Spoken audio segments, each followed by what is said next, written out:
There is not a wizard alive that does not know of the elementals. Beings born from the inner planes of fire, water, earth, and air.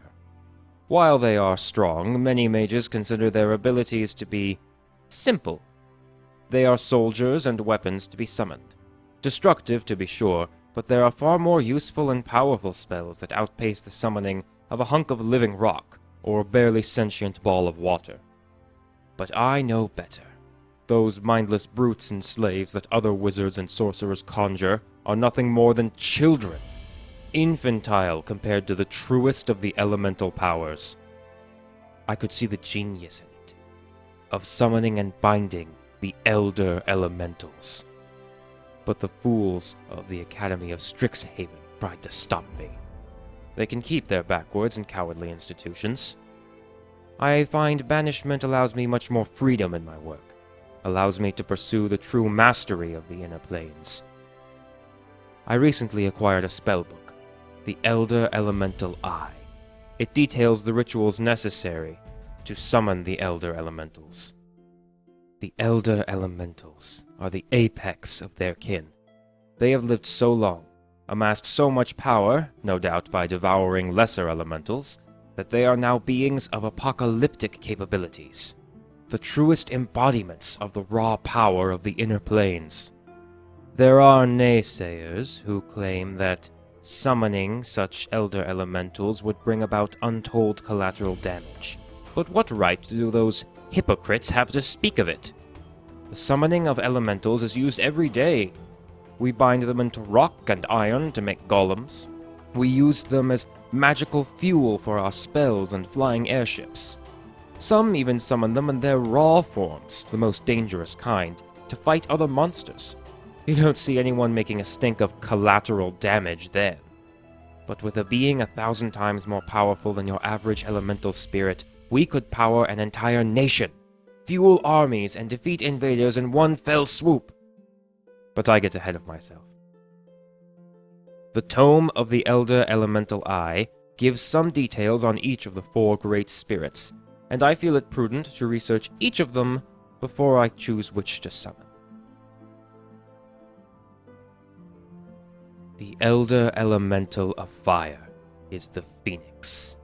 In myth, this bird represents immortality, dying in a blaze only to rise from the ashes rejuvenated. In truth, it is the pinnacle of the plane of fire, taking on the form of an immense, flaming bird, with massive talons and a razor-sharp beak black as charcoal. Massive wings of flame that waltz of orange and red, creating the illusion of illustrious feathers upon the phoenix, and its eyes a swirling ball of white-hot plasma. This elder elemental is possessed of a fury befitting its fiery birthplace. Quick to temper, it attacks anything it can see on sight, desiring nothing more than to set everything around it ablaze.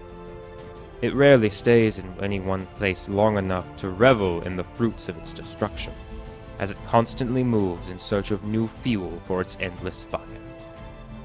Like all elder elementals, the phoenix is of gargantuan size, though the tome does mention it to be the smallest of the 4. I would not be surprised, though, if it is roughly the size of an adult dragon. Being an elemental, the phoenix can alter the shape of its body however it wishes, allowing it to squeeze through any opening that is not airtight. The fact that it has only ever appeared as a giant predatory bird is a mystery to me. Is this the form it wishes to take? Or is it bound to this form by those who summon it? I believe it is the former.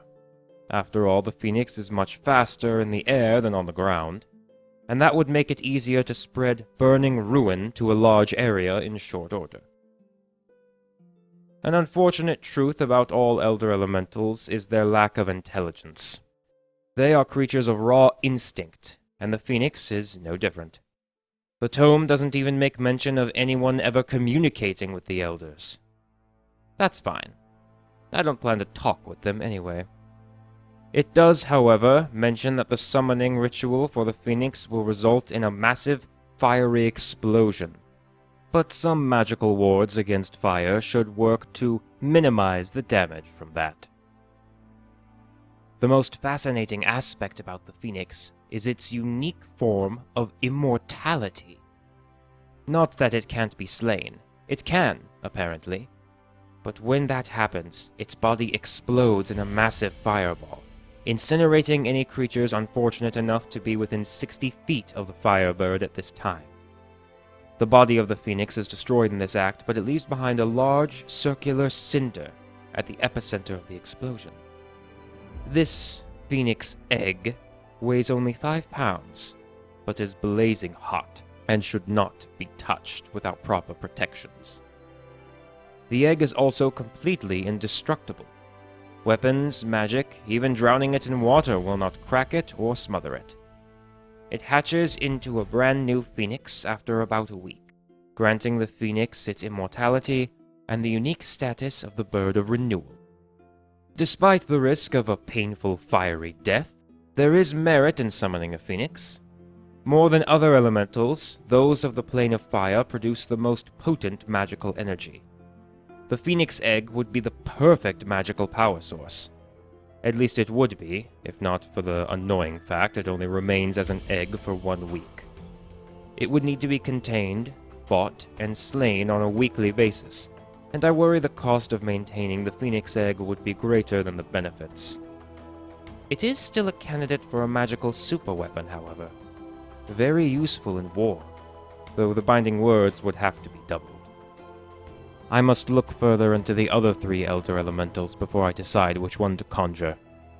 The phoenix might be a little too fiery for me.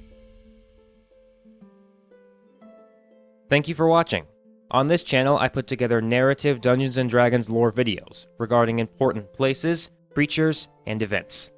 If you enjoyed this video and you want to support the channel, then please hit that subscribe button, hit that like button, leave a comment down below. It's really the best way to see this channel grow. Thank you so much for watching, and I'll see you in the next one.